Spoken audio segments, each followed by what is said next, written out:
자다가 일어나서 또 영상을 찍었습니다.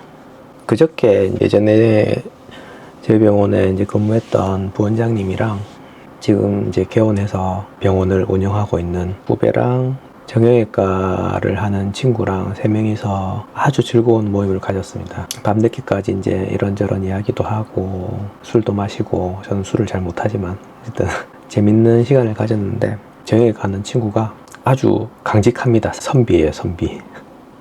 강직한 조선시대 선비 같은 제 친구라서 꼭 자기가 봤을 때 수술을 해야 되는 사람 아니면은 억지로 수술을 권유하지도 않고 참 좋은 의사죠.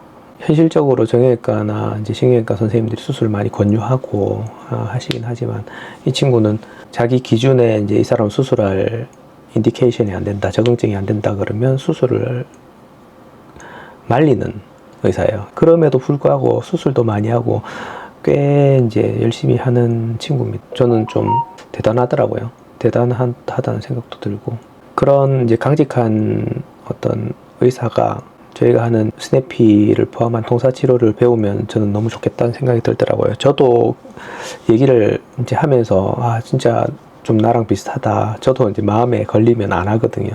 이거 좀 매출에는 도움이 될 것 같은데 환자한테 권유하기가 좀 약간 나의 마음에 걸리는 그런 검사나 시술이나 이런 게 있잖아요. 잘 안 해요. 마음이 불편해서 못 하겠더라고요. 근데 그 친구가 하는 얘기가, PC가 페인 클리닉의 학자예요. 되게 강직한 친구 입장에서는 제가 이제 페인 클리닉, 통증 클리닉을 한다니까 좀 그렇게 보는 것 같아요. 그러니까 어떤 근본적인 원인을 해결을 하지 않고 그냥 증상만 완화시킨다든지. 당연히 저도 옛날에 그렇게 생각했죠. 통증 클리닉이 뭐야? 통증 클리닉은 뭔가 근본적인 게 아니고 증상만 없애주는 그런 거 아니야? 이렇게 이제 생각을 했죠. 근데 항상 제가 이제 말씀드리지만, 스냅피를 포함한 통사치료는 근본적인 원인을 치료하는 거거든요. 우리가 예를 들면 관절염이 생겼잖아요. 퇴행성 관절염이 생겨서 관절 치환술을 한다든지 이런 이제 어떤 큰 수술을 하게 되는데 병을 치료를 하는 거죠. 그것도. 근데 그 이전에 이제 관절염이 생길랑 말랑 할 그 단계에서 치료를 해버리면 오히려 그게 더 근본적인 치료가 아닐까요? 수술을 하고 나서도 또 아프다는 사람이 많잖아요, 실제로. 그게 근본적인 치료가 안 된 거거든요. 안타까운 마음이 좀 들더라고요. 나는 이 친구한테 진짜 이게 어떤 의사로서의 양심과 속에서 이제 충만감을 느낄 수 있는 그런 이제 치료라고 생각을 하고 이 친구한테 권유를 했는데, 이 친구는 아직까지 그런 생각을 갖고 있는 거예요. 증상만 완화시켜주는 그런 치료를 하면 안 된다. 당연히 그 친구 입장에서 그렇게 생각할 수 있거든요. 얼마나 강직한 친구예요. 그래서 속으로 아직 이 친구는 때가 안 됐구나, 그런 생각이 들었죠. 그래서 좀 오해죠, 오해. 통사치료라는 게 그냥 단순히 증상만 완화시켜 줄 것 같으면 다른 진통제를 쓰는 거하고 똑같죠. 뭐 마약성 진통제하고 다를 게 뭐가 있겠어요. 통사치료라는 게 결국은 어떤 병이 생기는 근본적인 원인을 미리 제거를 해주는 거거든요.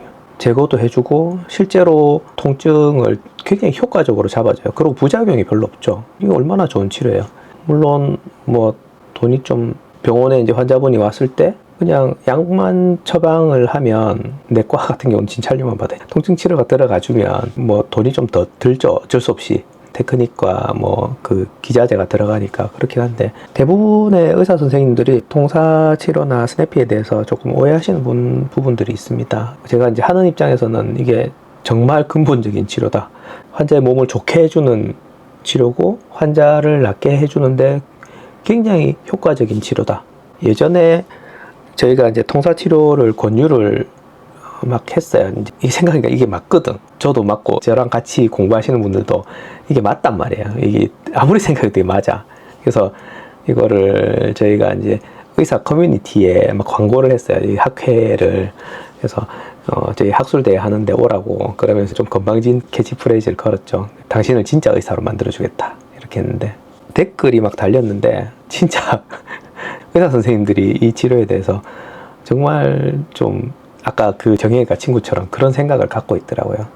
어떤 내과 선생님이 이제 장문에 글을 올렸는데 똑같이 말을 하더라고요. 어떤 사람이 가진 병의 근본을 치료하지 않고, 내과 선생님이 그렇게 근본을 치료하지 않고 그냥 증상만 완화시켜 가지고 이게 뭐가 되겠냐, 이거는 잘못된 치료다, 이렇게 얘기를 하는 거예요.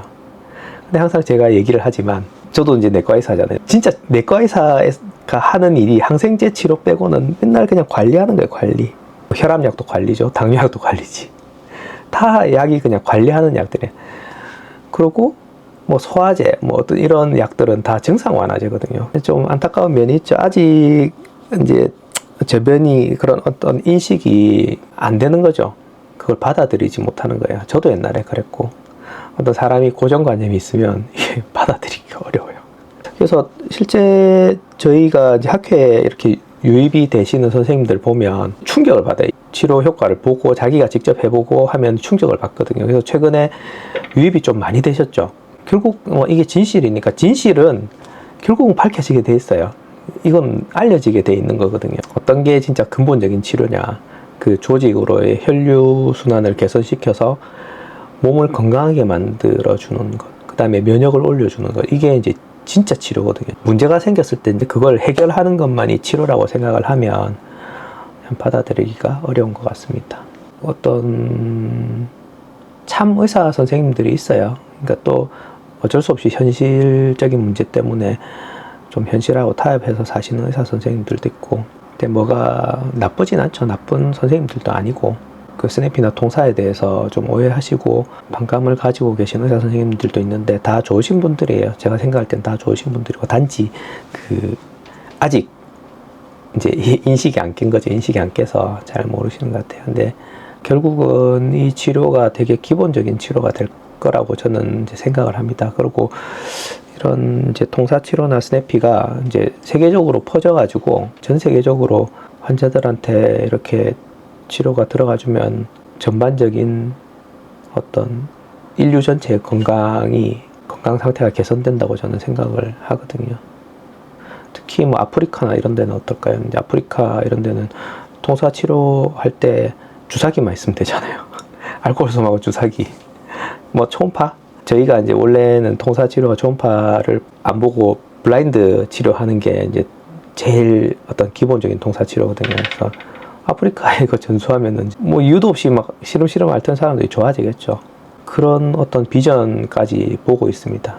어쨌든 뭐 잘 되면 좋겠지만, 아직까지는 많이 좋아졌다고 하지만 예전에 이제 좀 못 받아들이시는 분들이 점점 이거를 받아들이고 있고, 논문도 이제 조금씩 나오고 있으니까 점점 더 좋아지겠죠.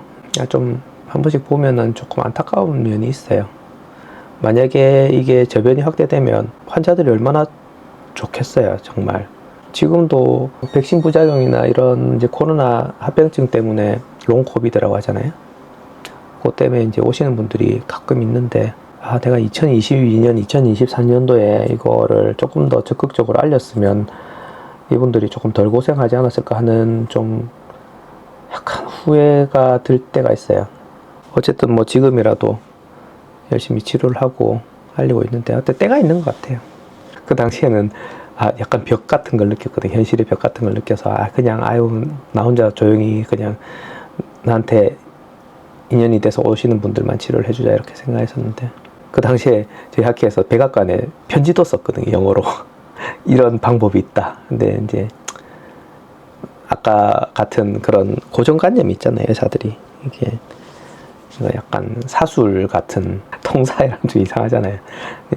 저는 이제 이 이름이 좋은데 다른 분들이 이제 보기에는, 특히 의사 선생님들 보기에는 조금 사술같이 느껴질 수도 있죠.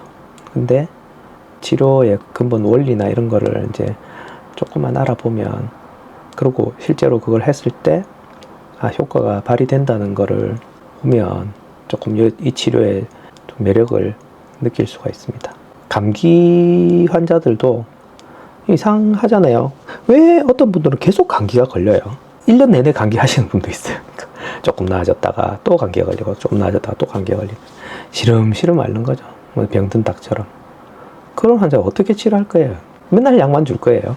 관절염 있잖아요. 관절염. 정형외과 아까 친구 얘기한 관절염이 왜 생기는 걸까요? 그냥 나이가 들어서 생기는 걸까? 류마티스 관절염도 왜 생기는 거예요? 그냥 자가 면역성 질환이 왜 생기는지 몰라. 근데 이제 자율신경으로 해석을 하면 해석이 되거든요. 관절염이라는 관절에 염증이 생기는 거잖아요. 근데 오늘도 어떤 환자분들이 물어보잖아요. 아, 나는 주로 오른손을 쓰는데 왜 왼쪽 어깨 관절염이 오냐, 왼쪽 어깨가 왜 아프냐. 이렇게 순환의 부족은 염증을 일으킨단 말이에요. 내가 최근에 피곤하거나 스트레스를 엄청 받잖아요. 그러면은 혈액순환이 떨어지고 그 때문에 근육은 경직이 일어난다 그랬잖아요. 경직이 일어나면 조그만 움직임에서도 염증이 생겨요. 그리고 혈관 내피, 엔도텔리움이라 그래서 내피나 이런 데도 염증이 와요. 혈액순환이 떨어지면.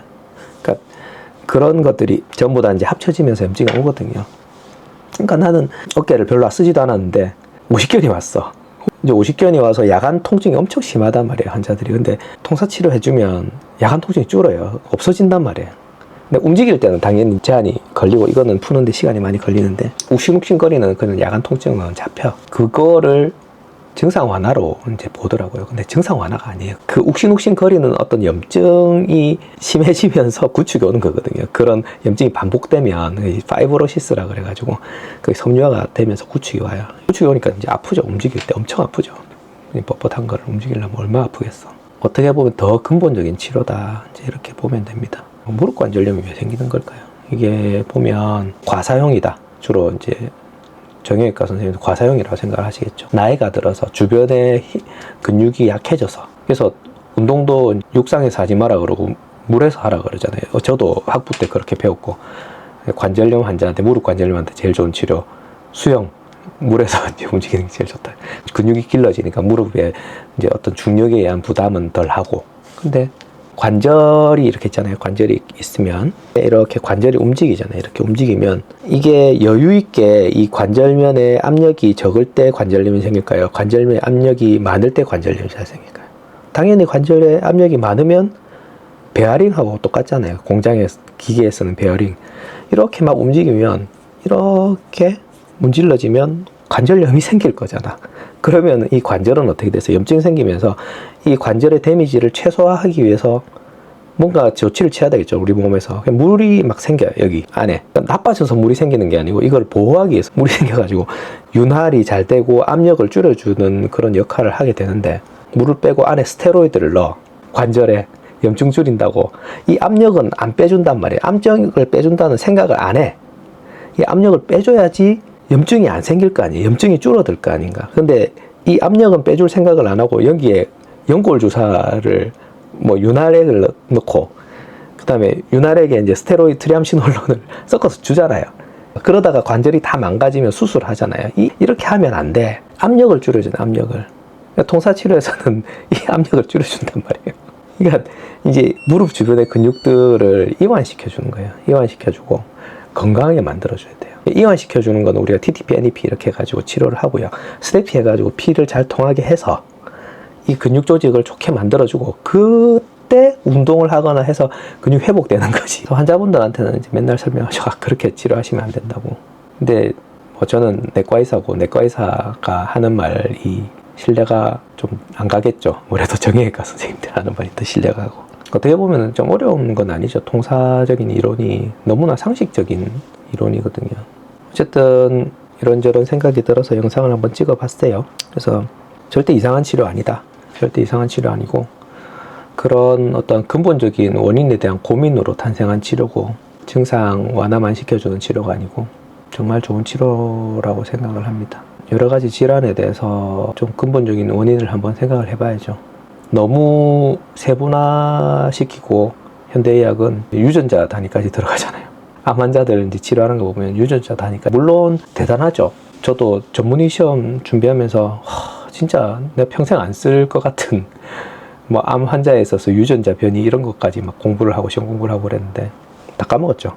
어디 이제 논문이나 이런 걸 보면 그때 그런 게 있었지 이렇게 알긴 하지만, 어떤 해답은 어떻게 보면 되게 단순하고, 어느 분야든지 그렇지만 단순한 것 같아요. 단순하고 어쨌든 지금도 다들 깊이 들어가고 있습니다.